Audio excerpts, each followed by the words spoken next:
আসসালামু আলাইকুম রহমতুল্লাহ। দর্শক, আমরা এখন আপনাদেরকে দেখাইতেছি। দেখেন ও ঝালমুড়ির দোকানটা আছে না, আমরা এখন ঝালমুড়ি খাইতেছি। এদেরকে নিয়ে যাবো, ঠিক আছে? বাচ্চাদেরকে নিয়ে আমাদের ঝালমুড়ি খাইতেছি, ঠিক আছে?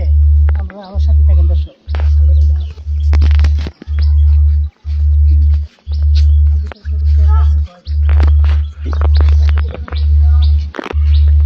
দর্শক, আজকে ঝালমুড়ি খাওয়াবো।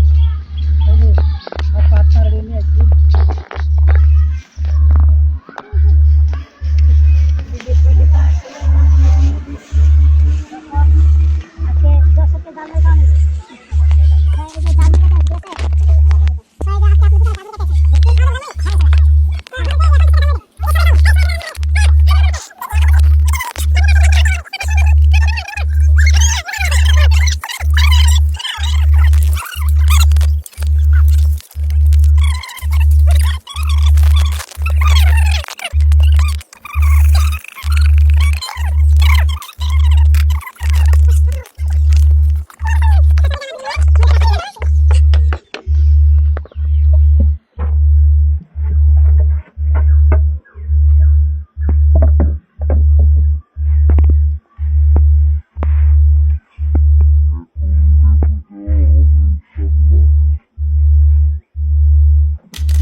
Sokak solarumun